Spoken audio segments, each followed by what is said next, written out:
د 2016 کال په جنوري کې د سراج الاخبار افغانستان د لومړنۍ غړي د چاپ یو سلوشل کاله پوره شو. د امیر حبیب الله خان د واکمنۍ پر مهال په کال 1284 شمسي کې د مولوي عبدالرؤف خان خاکی په مدیریت د سراج الاخبار افغانستان لومړنۍ غړه خپره شو او تر شمس النهار وروسته د افغانستان په معاصر تاریخ کې د مطبوعاتو المرڅرک راوځلاو. که څه هم ښکېلاک په مورچل کې و او دا اخبار له لومړنۍ غړې څخه هماغه وخت دومره وویرید چې دویمه غړه یې خپرېدو ته پرېنښوده. خو 15 کاله وروسته د محمود طرزي په مدیریت سراج الاخبار یو ځل بیا راووت او د نوي افغانستان د ویښتیا او روښانتیا سباوون یې راپیل کړ.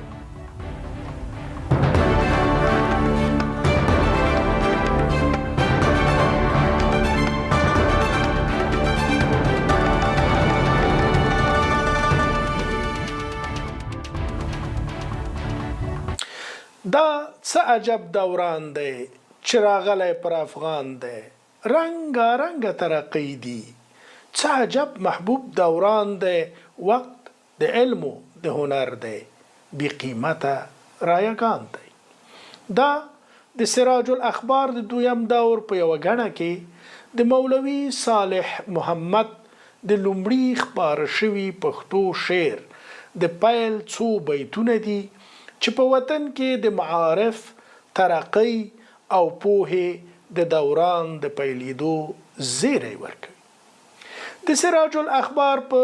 تاریخي اهمیت، منځپانګه او څرنګوالي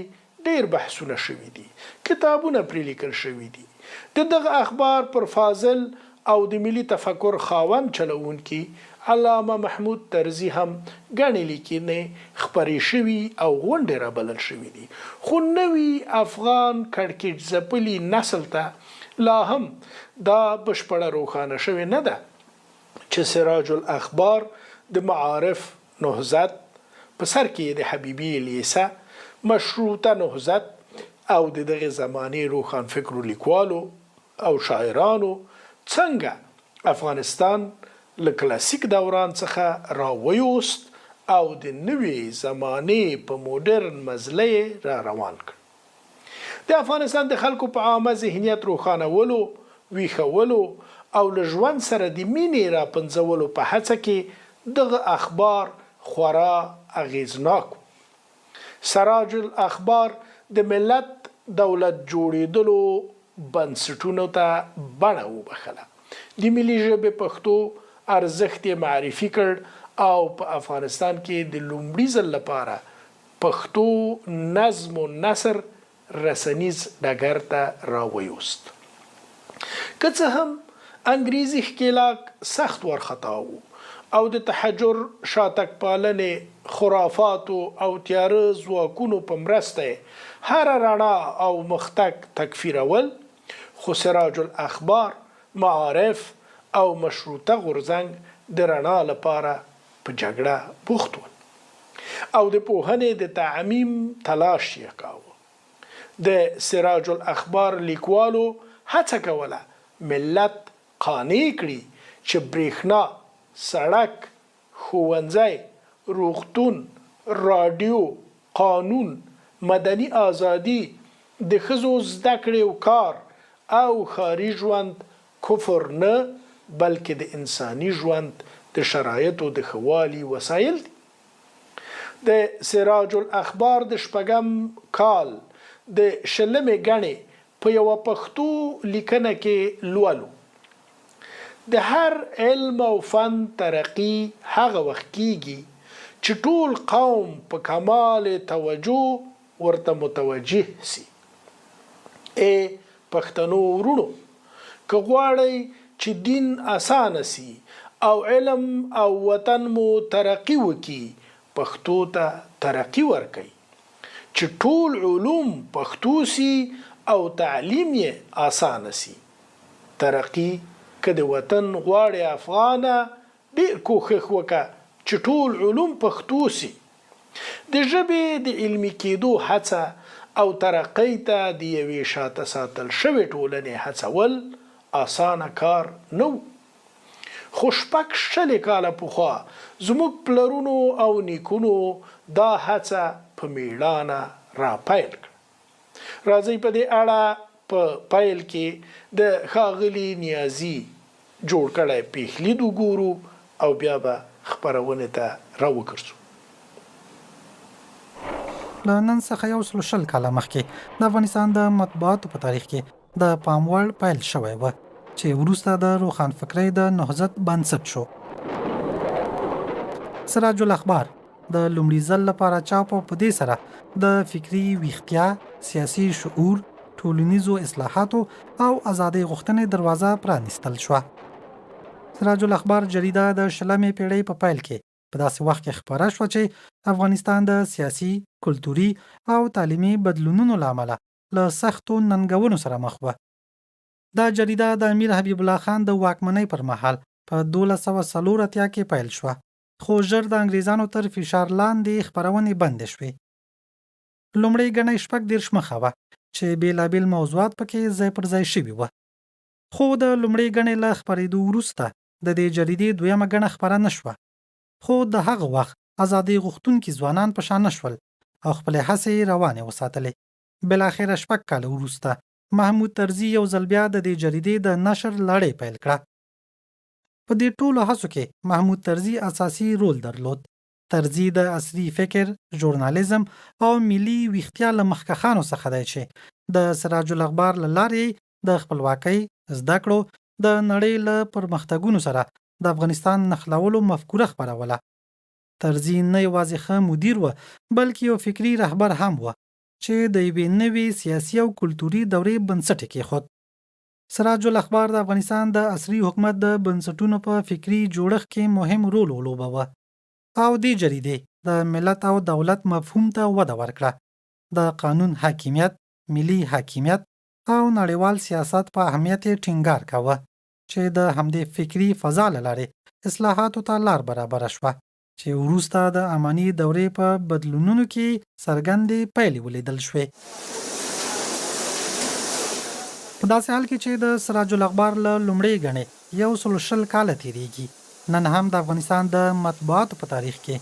د اصلاح، بیدارۍ او بدلون سمبول ګڼل کیږي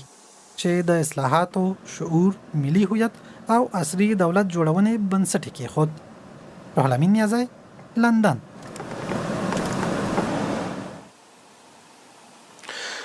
نن به د سراج الاخبار په زمانه د دغه اخبار پر مسؤل مدیر، روڼ اندو لیکوالو او د دغه روښانتیایي نهضت پر تاریخي ارزښت خبرې وو. د اخبار منځپانګه به وشنو او دا به وګورو چې روښانتیایي نهضت او سراج الاخبار له کومو خنډونو او مخالفتونو سره مخامخ شو. له موږ سره په دغه بحث کې هغه څوک میلمه دی چې تر نن شاوخوا 10 کاله وړاندې د سراج الاخبار د یو برخه ګڼو بیا خپرولو هڅه راپیل کړه. دغه اخبار یې له تحقیقي څرګندونو سره په ښکلي صحافت کې بیا خپور کړ او معرفي یې. څېړونکی، لیکوال، شاعر او د افغاني فرهنګ یو مخلص خدمتګار دکتور عبدالرؤف رفیقي چې دا مهال د علامه اقبال اکاډمۍ مشر هم دی. قدرمن ډاکټر صاحب په خیر راغلی، هر کله راشئ. د سراج الاخبار زمانه او د دغه زمانه شرایط ته په کتلو دغه اخبار تاسو ته څنګه ښکاري؟ که ستاسو له خولې معرفي واورو، مهرباني. ډیره مننه جناب لیوال صاحب، تاسو خدای خوشحال لري او په دغه تاریخي موقع مو ماته بلنه راکړه. زه ستاسو شکریه ادا کوم. په دې کې هیڅ شک نشته چې سراج الاخبار د منطقې په سیاست، معیشت، ویښتیا او رشد و ترقي کې ډیر مهم نقش ادا کړی دی. نه یوازې په افغانستان کې بلکې په بر صغیر کې او په منځنۍ اسیا کې دغه اخبار چې کوم وخت تاسیس کیږي د انګریزي ښکېلاک د غځېدلو هڅې مخ په وړاندې روانې وې. یعنی د دویم افغان انګلیس جنگ کې د ماتې خوړلو پس هم برتانویان په دا هڅه وه چې تر منځنۍ اسیا خپل قلمرو وغځوي. خو دا د خدای تعالی یو مهرباني وسوه چې هغه ځوان مفکر او چې د یو دانا بینا بصیر پلار غلام محمد خان طرزي زوی و، هغه د ترکیې د اوږدې جلاوطنۍ او د هغه ځای د ترکیې د پرمختللي ژورنالیزم د تجربو سره او د علم رشد هغه تومنه یې راوړه. او کله چې امیر عبدالرحمن له دنیا کوچیږي، امیر حبیب الله چې واک ترلاسه کوي نو د عامې معافي اعلان کوي. د دغه په نتیجه کې محمود طرزي راځي او په کابل کې دغه په 1911 کې دغه دویم وار سراج الاخبار یعنی د مولوی عبدالرؤف خاکی کاکړ کندهاري پس دویم وار د سراج الاخبار جاری کوي. پر انګریزانو لومړی وار چې د شمس النهار او دغه پس چې بیا د سراج الاخبار د لومړۍ ګڼې پس چې پر دې څومره تکلیف و چې افغانان ولې ویښ سي، ولې به د علم او فرهنګ او تحقیق او د ترقي او د تمدن په لور وخوځېږي. دغه دویم وار چې په 1911 کې تاسیس شو، یعنی حتی په هغه زمانه کې د برتانویانو لخوا پر امیر حبیب الله باندې فشار راوړل شو چې دغه اخبار باید بند کړل سي. نو هغه وخت 15,000 روپۍ د هغه زمانې پر دې جرمانه لګول شوې وه. امان الله شاه غازي چې په هغه وخت کې ځوان د خپل پلار په خزانه کې یعنی د خپلې میرمنې سره زر یې خرڅ کړه او د هغه د پلار په خزانه کې د سراج الاخبار هغه جرمانه چې 15,000 روپۍ د هغه زمانې وه هغه یې تحویل کړه او دوباره سراج الاخبار ته دوام ورکړ. د سراج الاخبار دغه اقدام دومره نیکمرغه دی، یعنی چې په همدغه عصر کې له کلکتې څخه مولانا ابوالکلام آزاد الهلال راباسي او له کابل څخه دا د اسلامي مفکورې هغه کړۍ دي چې سره پیودل کیږي. یعنی د منځنۍ اسیا پورې هغه د اسلامي فکر تمرکز رسیږي او په خپله علامه محمود طرزي د لوی پوهاند علامه سید جمال الدین افغاني فکری روزلی شاګرد دي. یعنی هغه اخیرنی د ژوند اخیرنی شیبې 6 میاشتې د سید جمال الدین افغاني تیمارداری او پالنه دای کوي، ولی چې هغه په استنبول کې ناروغ پروت و.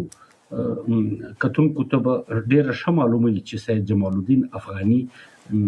د خپل میشن او د خپل کاز دپاره د خپل هدف دپاره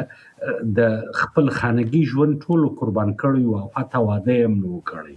ولې چې داسې نه چې زه د هدف څخه لرې سم. نو د هغه شي پس محمود طرزي د خدمت کاوه، ځکه چې سید جمال الدین افغاني او په خپل غلام محمد خان طرزي چې په همدغه شپو کې له کراچي څخه ولاړی استنبول ته او د سلطان عبدالحمید میلمه سلطان عبدالحمید ته یو کتاب هم وکشي اخلاق حمیدي چې د نیک مرغه د استنبول په ارشیف کې اوس هم دغه اخلاق حمیدي نسخه پرته ده. زه اوس د تیر کال د مئی په میاشت کې استنبول ته یو کانفرانس ته تللی وم، نو ما پوښتنه وکړله هغه نسخه هلته اوس هم خوندي ده. د هغه پس چون غلام محمد طرزي په خپل ډیر زورور شاعر و د فارسي او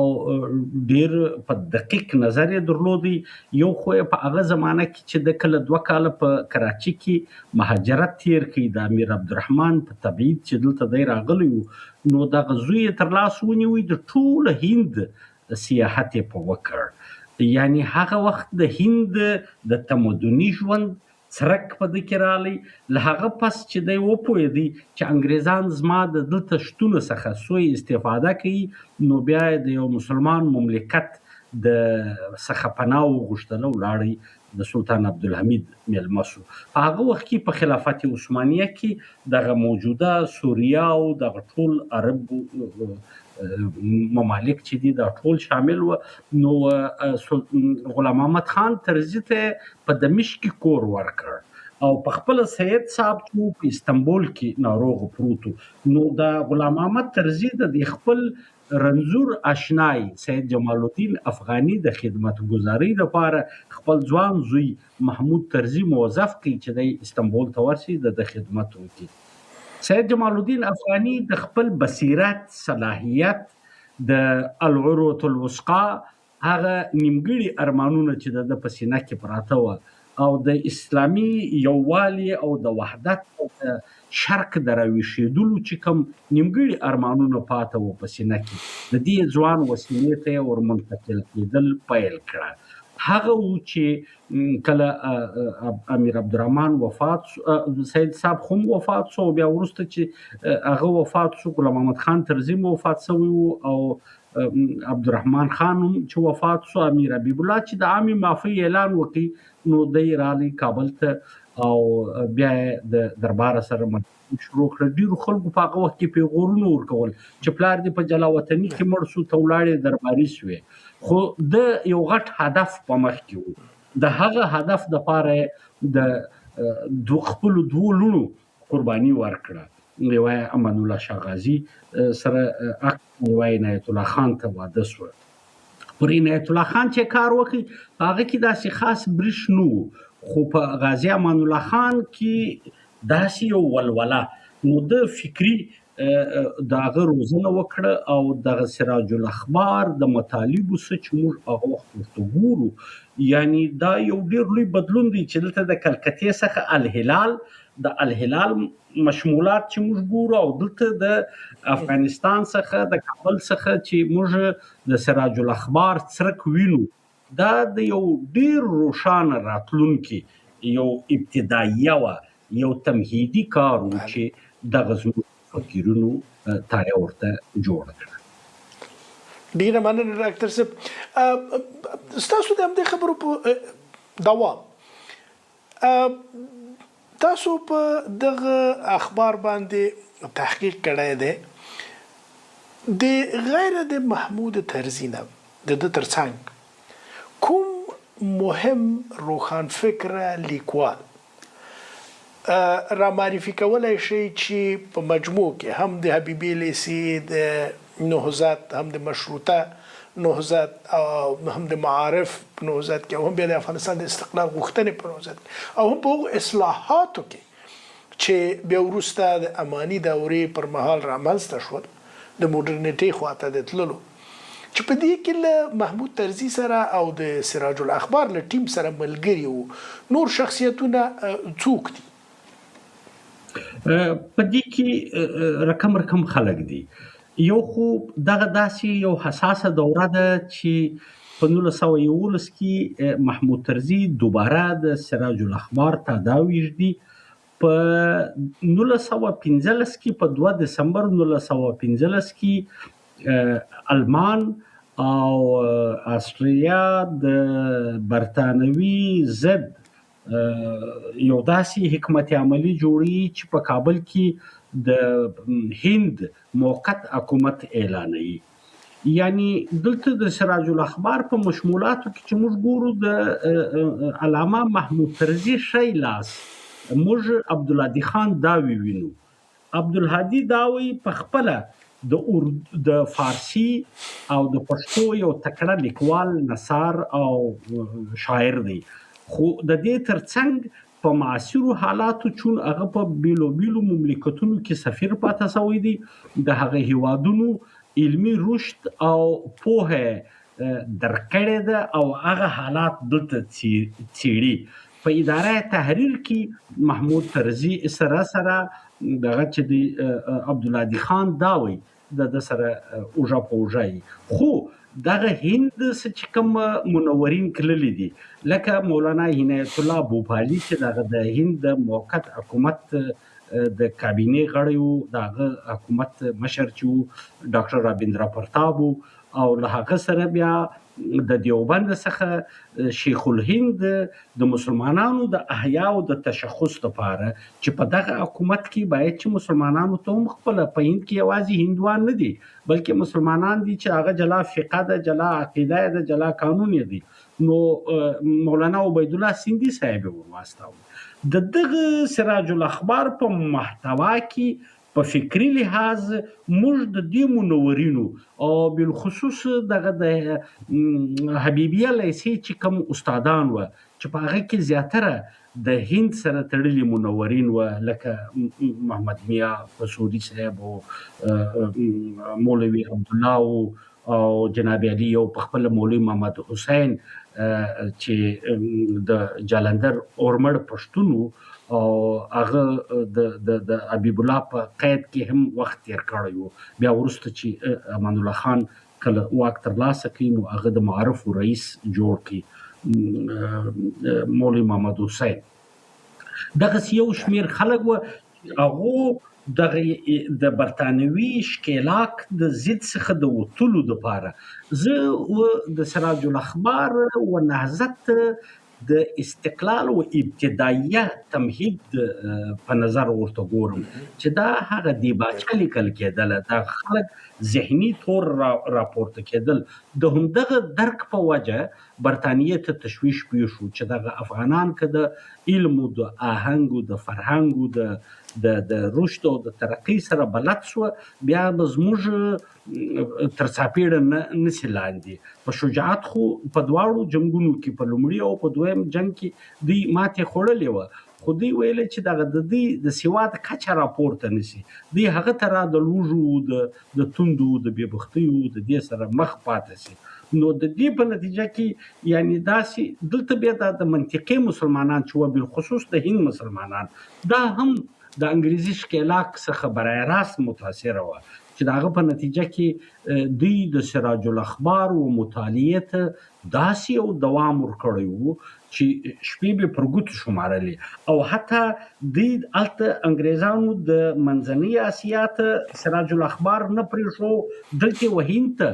سراج الاخبار نه پرېښو. خو د دې ځای مسلمانان چې وه که هغه د لاهور و که د ډیلي که د ملتان که د رامپور که د دکن هغو به دا شپې پر ګوتو شمارلې. دا 15 ورځنۍ شمارې ته به چې د سراج الاخبار به څنګه راشي باوجود دې چې برطانویانو ډېر سخت حفاظتي اقدامات نیولي وو چې باید سراج الاخبار راتیر نشي، لیکن هغه وخت مسلمانانو به دغه په څه طریقه پټ په قافلو کې په سفر کې پر بودو په کوم وخت وسایل چې و د انتقال هغو به د اخبار را رساوه. په تېرو ورځو کې لیوال صاحب ما یو هغه کتئ د په لاهور کې انجمن حمایت اسلام یو دغه د مسلمانانو یو تنظیم دی چې په هغه کې د هغه په جلسو کې علامه اقبال خپل شعرونه وایي. د هغه ریپورټ مې کتئ د 1911 د اکتوبر نومبر د میاشتې هغه کې د محمود طرزي سره د خطروي ریکارډ دی چې علامه محمود طرزي ته دوی کاږي چې دا ستاسې سراج الاخبار موږ ته رالیږي او د هغې خوا بیا محمود طرزي صاحب دوی ته وایي چې دا ستاسې نشریات بیا موږ ته رالیږي چې دا یو د بل سره ایکسچینج دا یو د بل سره تبادله د افکارو کیږي، یو د بل سره دغه د نهضت د فکري نهضت کړۍ سره ومشلو. نو د منطقي په سیاست کې د منطقي په پویشتیا او د انګریز ښکېلاک سره ولې چې د افغانانو او دلته د هند او د منځنۍ اسیا د ګردو مشترک دشمن هغه وخت انګریزو د هغه استبداد په ضد دغه یو غنیمت کار و چې د دغه صدۍ انرژي اخیسته او فکري ځلا یې جني ترلاسه کول. ډیره مننه ډاکټر صاحب. د سراج الاخبار د محتوا په اړه راته وایي طبعا چې دوه درې مسلې نوې وې په هغه وخت کې. یو دا چې د نړۍ خبرونه دلته خپاره شي چې په نړۍ کې څه تیریږي. دا شاید د افغانانو لپاره لومړنۍ دریڅه وه چې د نړۍ او د سیمې په تیره بیا لکه تاسو چې اشاره وکړه د هند د ایران د عثماني امپراتورۍ په هغه وخت کې د لومړۍ نړیوالې جګړې په مقدمه کې له حالاتو نه د خبرېدو مسله. دوهم موږ وینو چې په دغه اخبار کې له خبرونو پرته د ملي مفکورې خپرول، داستانونه، ناولونه، شعرونه، ادبي مقالې، علمي مقالې، سیاسي مقالې، ساینسي مقالې. تاسو د دې محتوا په هغه وخت کې څنګه ارزوئ؟ جالبه نه ده په دومره پراخو متنوع محتواګانو باندې، هغه هم د افغانستان غوندې یو هیواد لپاره؟ شک نشته. دا خو لیوال صاحب ډېر دقیقه پوښتنه دی وکړه. رښتیا خبره دا ده چې زما او ستا په دغه زمان او مکان کې خو اوس دا یو عادي شیان دي، لیکن هغه وخت چې ته شپږ شلي شاته کاله شاته ځې، نو هغه وخت دغه رقم پرمختللی صحافت یا ژورنالیزم هلته معرفي کول دا یو یقینا یو ډېر لوی ابتکار او یو ډېر لوی اجتهاد خو د افغانستان په اړه البته. لیکن چون علامه محمود طرزي په د هند په داخلي ډانچه هم خبرو او البته بیا د ترکیې د پرمختللي صحافت علمیت او د هغه ځای د ژورنالیزم چې کوم رفتار او اوجو هغه هم درک کړی او ورسره بیا د سید جمال الدین افغاني صاحب چې کوم د عروة الوثقا او یا چې ضیاء الخافقین یا د چې کوم نیچریا یا د چې کوم تتیم البیان فی تاریخ الافغان دا چې کوم د آثار و، یعنی د خپل مطالعه سره د جمال الدین افغاني فکری روزنی و محمود طرزي ته ډیر زیات تقویه ورسول. محمود طرزي د محتوا چې په هغه زمانه کې ترتیب کړی د لکه تا چې یادوري وکړله ماشاءالله ډېر په دقت کتلی دي، دغه ټول اړخونه په نظر کې نیولي دي. یعنی زه خو دا فکر کوم چې په دې کې دغه د خبرو چې تا اشاره ورته وکړه د هغه زمانې چې کوم خبررسانې ادارې وې، یعنی د ټلګرام زمانه وه، دی په هغه کې د بین المللي خبرو دغه ټایټانیک فلم زما او ستا په دور کې جوړ شو او د خلک په خبر شو چې ټایټانیک څه دی. په سراج الاخبار کې په هغه زمانه کې د ټایټانیک د ډوبېدو خبر هم چاپ شوی دی. یعنی دا ترا تجارتي خبرونه او د اسعارو تبادله، مارکیټ او موسم، یعنی ادبیات، په ادبیاتو کې بیا د ننه د نثر، د نظم، د هر اړخ ارزښت سراج الاخبار په نظر کې نیولې دي. او دا چې کومې مقالې ته یادوري وکړه، مهرباني دې وکړه، په دا مقالو کې داسې مقالې سته مثلا د سید جمال الدین افغاني د شخصي ژوند په اړه داسې مقالې خپروي سراج الاخبار چې په نړیواله کچه دا د ریسرچ میتودولوژي په هغه لومړنیو منابعو کې شمارل کېدلی شي. هغه د محمود طرزي د سترګو لیدلي احوال او په خپله د سید صاحب څخه اوریدلي نظریات او افکار، یعنی دا بیخي ماخذ اول دی. یو خو په خپله د سید صاحب متون دي چې د خپل آثار دي، یو د سید صاحب سره چې کومې د ژوند هغه خبرې د نظر هغه نظریات چې هغه په مقالاتو په تحریراتو کې نه دي راغلي، نو د هغو دویمه منبع چې د زموږ په لاس کې یوازې او یوازې سراج الاخبار دی چې دغسې موږ اخو. او د محمود طرزي چون په نړیوال سیاست یو ډېر ژور نظر دی او د دغه په نتیجه کې د خبرو تحلیل او تجزیه داسې په یو عالمانه انداز کوي او د مځکني حقایقو سره باوجود د دې چې په افغانستان کې امیر حبیب الله خان د انګریزي پالیسیانو سره یو ګام نه سو دوري کېدلی، یعنی د هغه باوجود د دې سړي جرأت، د دې سړي هغه فکري استدلال دومره قوي دی. مثلا دی په یو اداریه کې وایي آیا چی خواهد کرد، اوس موږ باید څه وکړو. یعنی دی پیشبیني کوي، دا بیخي په لومړنیو کلو کې د 1911 د دسمبر یا د دغه وخت یو اداریه ده چې اوس باید څه وکړو. د دې اغیزه په منطقه باندې دا لویږي چې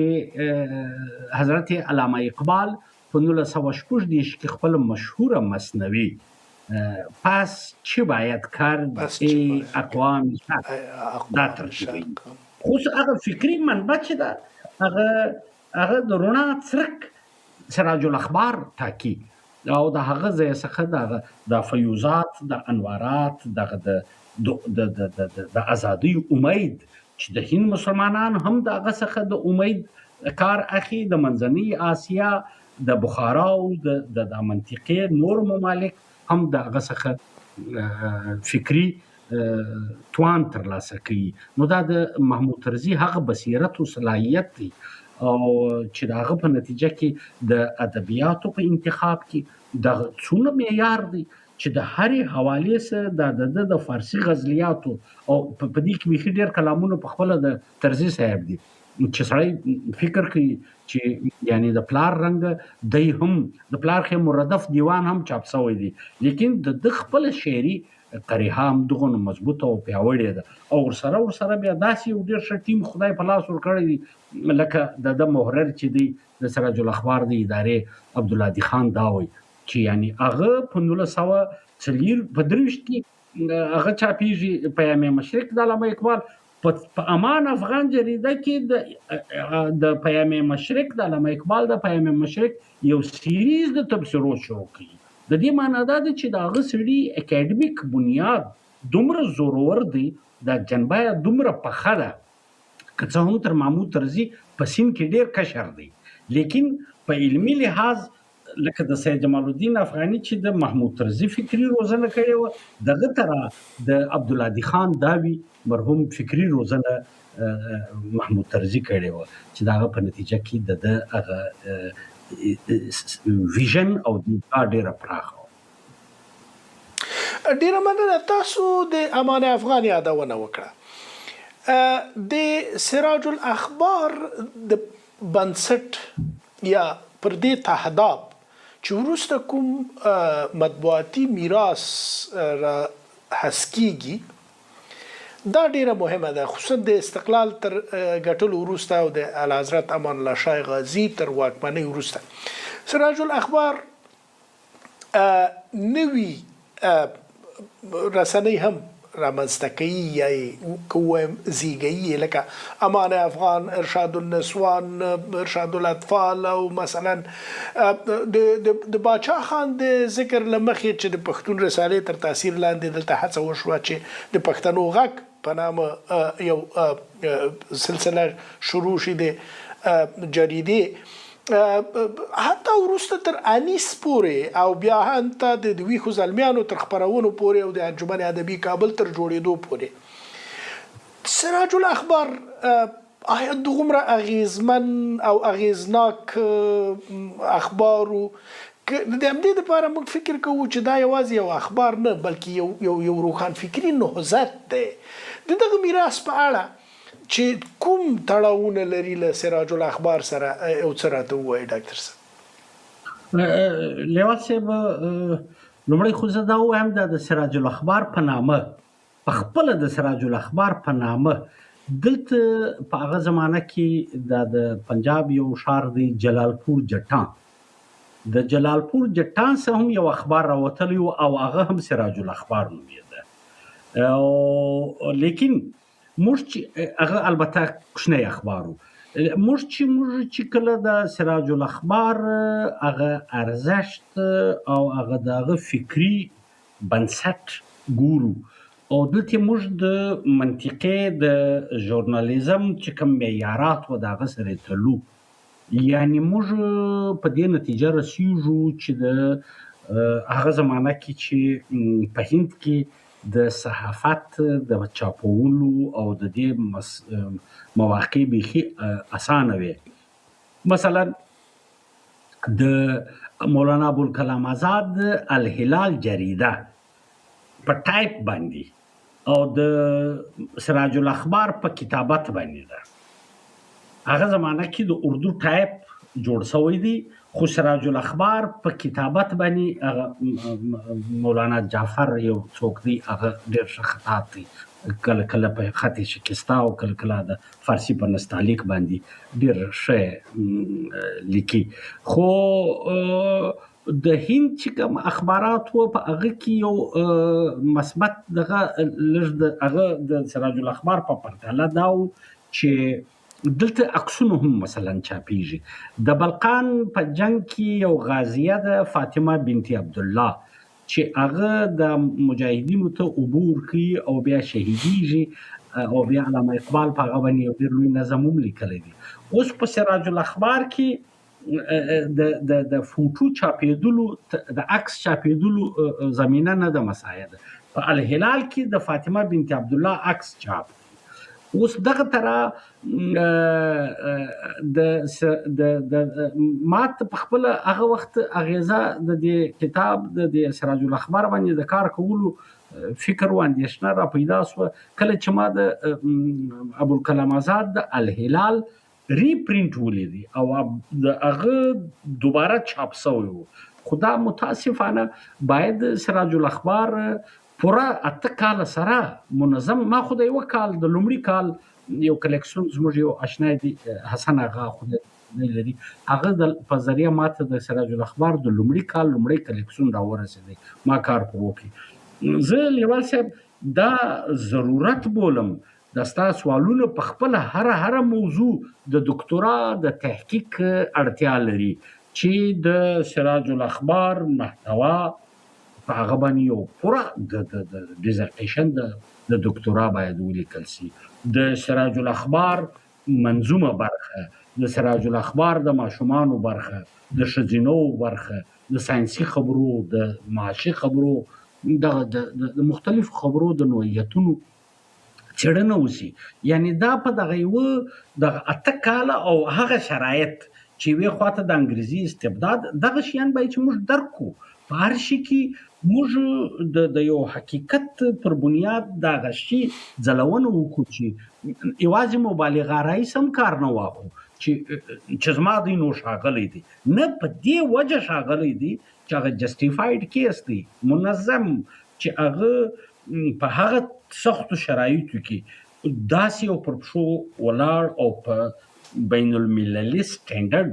برابر د محتوا د لحاظه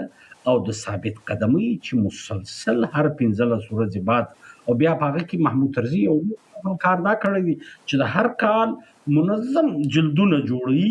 او بیا کلیکشنونه تکثیري خوري او هر ځای له چې رسیږي هغه په دا پوهیږي چې کانګریز هر وخت د منځه وړي یا په یو بانه یا په بل بانه چې د خلکو فکری بنیاد کمزوري شي. نو په دې کې بلا شک و شبه د سراج الاخبار د اهمیت او د ارزښت هغه یو اهمیت دی چې په هغه تر اوسه پورې زموږ غاړې بندې دي. موږ کما حق کوو کار چې باید د ټولو ګڼو، موږ تر اوسه پورې انډیکسینګ لا نه لرو. یعنی موږ که په یو ارشیف کې دا تحولات د 50 کلن جریان چې پیښ دی وسوځل سولې او داسې شوې، یعنی دلته اوس د ټیکنالوژي د ویژوالایز د ډیجیټل زمانه ده چې دغه شیان چې څومره تکثیر کېدلی شي او په پوهنتونونو کې پر دې باندې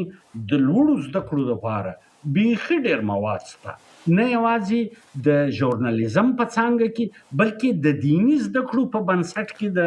سراج الاخبار رول د سماجی د تمدني زه دغه دینی برخو ته تصادفاً هم دا اوس غوښتل مې راشم ډاکټر صاحب ډېرې ښې برخې ته د اشاره وکړه. عجیبه ده په دغه ټول نهضت کې که هغه د مشروطه نهضت دی او که د حبیبي لیسه ده که دغه د اصلاحاتو په سراج الاخبار کې د ښځو د حقونو د ښځو د تعلیم باندې ټینګار کیږي، د رادیو بانک پرمختللي ژوند او تقنین او قانون جوړونې باندې ټینګار کیږي. لکه خو نه موږ وینو چې د دې نهضت ټول غړي دینی علما دي، له مولوي عبدالرؤف خان خاکی نه راونیسئ، مولوي سالم احمد خان، مولوي واصف کندهاري او بیا دا ټول سلسله په خپله هغه کسان چې تاسو یاد کړل دوی خپله د دیني علومو له بستر نه راپورته شوي دي. د حبیبي لیسې اکثره استادان دیني عالمان دي. دوی څنګه په هغه وخت کې داسې موډرنیټي ته تبلیغ کاوه او داسې رڼا یې راوستله، د ښځو حقونه، یو معاصر ژوند، یو د بشر د حقونو باندې تاکید. په عین زمان کې دینی علوم اول ته بیا د عثماني امپراتورۍ تر سقوط وروسته دې ته تمه چې افغانستان د خلافت مرکز شي، د هند مسلمانانو تمه، دغه څه ډول علما وو چې له بده مرغه موږ بیا په خپل تاریخ کې د هغو تکرار ونه لید؟ په دې کې شک نشته، داسې یو علما وو چې د بصیرت څښتنان وو. مثلا په خپل چې تا یاد کې مولوي عبدالرؤف خاکی کاکر کندهاري، هغه د احبو اخونزاده پر نغري ناست دی. مولوي عبدالواسع شهید چې بیا وروسته په سقوي کې شهید شو، دغه ترا مولوي واصف کندهاري او د عبدالهادي خان داوي او مولوي سالم احمد صاحب، یعنی دا هغه خلک دي. او بیا وروسته مولا جانان کاکړ کندهاري چې هغه ټول ویش اندي رون اندي خلک وو، او هغه د وخت په تقاضو د قرآن شریف په مغز خبر، د علومو د فنونو په ارزښت نو په دې بنیاد باندې هغه یعنی ته داسې دې ته سوچ وکړه چې دا تا ډېره ښه اشاره وکړه چې دغه چې دی غازي امان الله خان هغه وخت د افغانستان استقلال د منطقې په مسلمانانو کې یو نوی امید راوزېږاوه. علامه اقبال پیام مشرق یو کتاب انتصاب کړی دی او هغه پیام مشرق دی او هغه امان الله شاه غازي ته انتصاب کړی دی. لومړی یو اتیا شعرونه امان الله خان ته لیکلي دي، په دې نه دي ورته لیکلي چې دی اقبال یا منصب غواړي یا جاو جلال غواړي یا خراج او تحسین غواړي یا رتبه او چوکۍ غواړي. په دې ورته لیکلي دي چې ته فقر بوزر راوله، ته عدل فاروقي راوله، ته صدیق راوله او د ولس په دا ډول خدمت وکړه چې هغه د یو حکمران سره شایي او د نړۍ د قومونو پیشرفت ته وګوره، د ترقي ته وګوره چې خلکو په اقتصاد کې په ټکنالوژي کې څومره پرمختګ کړی دی، او دا د علم بغیر نشي کېدلی. دا د معرفت او په هغه کې ورسره د ښځو د نورو چې اوژه په اوژه دوی خپل کار ته ادامه ورنکي، یعنی د چادر چاردیواري حرمت په سترګو د اسلام چې کوم حقوق ښځو ته ورکړي دي د دې صحیح څوک انکار نشي کولی. لیکن دلته د ژوند په اسلوب کې، د ژوند په معیاراتو کې، د تمدن په بنسټ کې د دوی رول څوک انکار نشي کولی. یعنی د منهاج العابدین چې د احبو اخونزاده علامه حبیب الله کاکړ کندهاري د منهاج العابدین ترجمه وګورئ، یعنی دا هغه خلک دي. بیا راځه د سراج القضاتو د دې پوری بیا چې وروسته د مولوي سالم احمد صاحب د پاشلي ویناو پوری چې دا ټول شیان وګورئ. په دې کې دی د نوي روڼا ارمانجن دی په خبر دی چې زما رفتار او د نړۍ رفتار ډیر فرق لري. نو زه کوشش وکم چې دا قوم راپورته کم. په دغه کې هغه د هند علما چې راوستله، مولوي محمد حسین د پویش زلمیانو کې بیا وروسته تعدید هم سو او لس کاله د حبیب الله خان په قید کې هم تیر کړه، البته قرآن شریف هم زده کړي په یاد. نو د علیګړ ګریجویټ دی په هغه زمانه کې. هغه د 1900 د استقلال د کال سره د 1919 څخه د 1928 پورې خپل چشمدید واقعیات لیکلي دي. هغه ما په پښتو ژباړلي دي. په هغه کې دی وایي او برتانوي پلاوی رالی و امان الله خان ورته ویل که د هند مسلمانانو په سترګو کې ما جړا ولیدل، زما دپاره یو سرحد بیا معنا نه لري. برتانویان چې ولاړل بل کال چې بیا راله د بل کال بیا ورته ویل دلته خلافت عثمانیه ړنګه شوې د ترکیه دربدره ده امان الله خان ورته ویل ولکه د ترکیه د مسلمانانو په سترګو کې ما ژړا ولیدل د استنبول په کوڅو کې به زما عسکر ستا خلاف جهاد کوي هغه فکر وکړي چې دا خو یوازې د افغانستان په استقلال بسنه نه کوي دا خو یو بل خلافت عثمانیه بنسټ ماته یږدي او دا د ترکیه مات زما دپاره په دې زیات خطرناک دی چې د یو اهم سټریټیجیک ارزښت دی د منځنۍ اسیا او د فارسو د برې صغیره سره تړلی یو خاصه نقطه ده نو هغه و چې بیا کار پر وکړي او په خپلو خلکو باندې دغه ته راکړي چې نن هم 100 کاله پس هم خلک امان الله شاه غازي ته په رقم نظر ګوري خو د رښتیا خبره دا ده چې هغه خلک ډېر د بصیرت څښتنان وو چې په هغه تنګو شرایطو کې یوې خواته دښمن هم ډېر زورور و قوي و مجهز و د ټکنالوژي په لحاظ د سواد په لحاظ او بلې خواته دوی په دې پوهېده چې موږ باید ملت څنګه راویښ کړو څنګه پر پښو ودرو ډیره مننه زموږ وخت ورو په را لنډېدو دی ډاکټر صاحب اساسي پوښتنه چې ما ساتلې ده هغه دا هغه د ملي فکر مسله ده د پښتو ژبې مسله ده په سراج الاخبار کې علامه محمود طرزي د لومړي ځل لپاره د ملي ژبې د پښتو ژبې د اهمیت او دغه ژبې ته د کار کولو باندې ټینګار کوي زبان افغاني یا پښتو ژبې باندې مقالې لیکي د دې اهمیت او د دې د ویونکو په حقونو او همدارنګ پر افغاني فکر او افغاني هویت باندې د یو ملي حاکمیت د جوړېدلو بنسټ کړي یوازې محمود طرزي هم نه دی د پښتو ژبې په اهمیت باندې څه نورې لیکنې هم شوي دي غالبا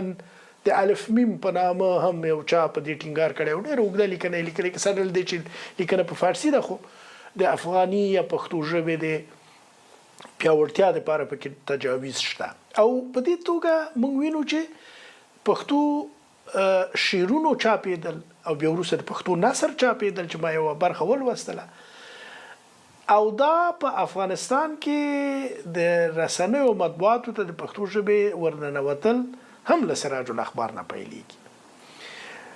په دې اړه چې وروسته طبعا د افغانستان کې د ملي فرهنګ ملي هویت او ملي حاکمیت د معنوي او فرهنګي ارزښتونو بنسټونو په توګه پیژنو په دې اړه ستاسو نظر څه دی پښتو څنګه څومره او د چا لخوا نه داسې سراج الاخبار ته راغله او بیا یې مطبوعاتو کې خپل حضور وسات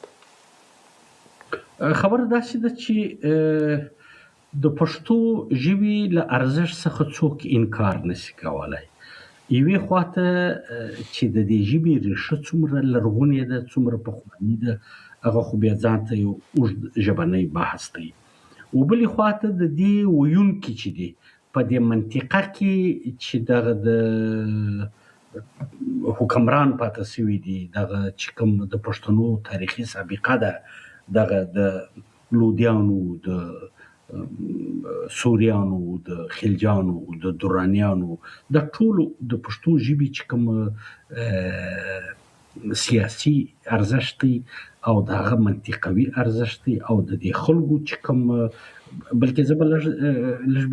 لږ نوره اسانه کړم دغه د اقبال په متونو کې چې زه ګورم که احمدشاه بابا دی که ستاینه ورته کړې ده که امیر امان الله خان دی که ظاهر خان دی که پخپله نادر شاه دی که خوشحال دی یعنی دا ټول د پښتو ژبې که جمال الدین افغان دی هغه خو بیخي بلکې یو دلچسپه خبره دا ده چې جمال الدین افغاني تابوت چې برته دغه ته وړل کېدی په کابل ته نو شپه په لاهور کې وه په برکت علي حال کې د دې تابوت شپه وه د دسمبر 1942 سهار د اقبال د مزار د څنګه اقبال په 28 کې وفات شوی دی دا په 4 کاله پس د علامه صاحب تابوت کښېښوول شو او د غلام هندوستان په هغه زمانه کې په لکونو فرزندان توحید د جمال الدین افغاني صاحب د جنازې لمونځ وکړي او د دوو مفکرینو ملاقات بعد از وفات یې وکړي. خبره داسې ده چې د پښتو د ژبې دغه نهضت چې دی چې د مولوي صالح محمد په افکارو کې موږ وینو، په خپله د عبدالعلي مستغني یوه منظومه ده د پښتو د رشد لپاره، او د ملا جانان اخوند په دغه زمانه کې او دغه ښه ډېری دی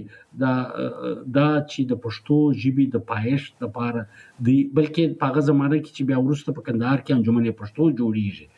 د پښتو ټولنه خو وروسته کابل کې راغله. د پښتو انجمن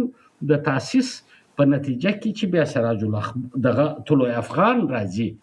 دغه اولین ارزښت د سراج الاخبار دی. تاداوی سراج الاخبار یې ښه دی، یعنی تر انجمن پښتو لا هم د مخه دا خو د پښتو ژبې اهمیت دی. بلکې بل ورځ یو دلته یو پروګرام و، یو ډېره ښه خبره وسوه، یو چا ویل دا خو ډېر عجبه ده چې د میډیکل ټولو کورس په پښتو ژبه کې موجود دی. نو ما پرسې رادرسته کمول د انجینرینګ او د ټیکنالوژي چې څومره ټرمینالوجیانې دي، ما ویل پخوا طب یو علم بلل کېدی، اوس د سپیشلایزیشن د آرډر مطابق په ګایني کې جلا، موږ په پښتو کې متون لرو، په ای ان ټي کې جلا لرو، په ګیسټالوجي کې جلا لرو، د پزې او د غوږ جلا دغه لرو. یعنی چې څومره د سپیشلایزیشن د تخصص خواته ته ځې، موږ د زما په دا ژبه کې دغونه صلاحیت شته چې هغه باید چې پر مخ ولاړ شي. دغه صلاحیت هغه وخت د خلکو درکړی وو او انګریزانو ته ستړی هغه وخت پیښه شوه چې کله نور ستړی، یعنی نور تشویش هغه وخت دی ته زیات شو چې کله په سراج الاخبار کې د فارسي سره پښتو مولیدل چې دا پښتو او پښتانه که په دغه د قلم او د کاغذ او د سواد څښتنان شوه، دا خو به زموږ دپاره بیا ناقابل تسخیر قوت وي. نو هغه وخت بیا دوی نور هم خنډونه جوړول او نور مشکلات یې جوړول. بیا نو وروسته خو نو پښتانه خواران کله یې په ځای ځای کې تقسیم کړي، کله یې په خیلي کې سره تقسیم کړي، کله یې په مختلفو نامو یې تقسیم کړي چې قوت یو پاتې نشي. نو دغه مشکلات هغه وخت د خلکو درکړي وو چې د دې ژبې علمي ارزښت په پام کې نیولی وو چې په سراج الاخبار کې پښتو شامله کوو. محمود طرزي یو ویښ سړی وو، یو ډېر رڼاندی سړی وو. خو زه یو وړاندیز البته لرم چې دغه چې کوم زموږ جنبش صاحب چې د سراج الاخبار د لومړنیو دوو ټکونو پښتو ژباړه وکړه او په هغه کې یو کمال دا وکړي، یو په هغه رقم فونټ ورته په پښتو کې تهیه کړه. دویم کمال دا وکړي چې د نثر ترجمه یې په نثر کې کړې ده، د نظم دا یې په نظم کې کړې ده، په پښتو منظومه ژباړه یې کړې ده. دا یو ډېر نو زما یو وړاندیز دا دی که د چا لاس رسیږي چې د علامه محمود طرزي تر مړینې چې په استنبول کې د شخصي کمې ډایري او د کم ناچاپه آثار دي چې هغه ته لاسرسی وشي او هغه هم رابرسېره سي، نو په هغه کې به نور ډېر څه لاسته راوړنې وشي. ډیره زیاته مننه قدرمن ډاکټر عبدالرؤف رفیقي، ستاسو له ډیرو مفصلو نویو ابتکاري تحقیقي او علمي څرګندونو څخه. هیله ده چې سراج الاخبار یو ځل بیا هغه ډول بشپړ چاپ شي لکه تاسو چې د یو کال دوره چاپ کړې ده. له تاسو نه ډیره زیاته مننه قدرمنو لیدونکو. زموږ دغه فرهنګي سپړنه همدومره وه. تر بل ځلې تاسو په خدای سپارو. الله مو مل شه.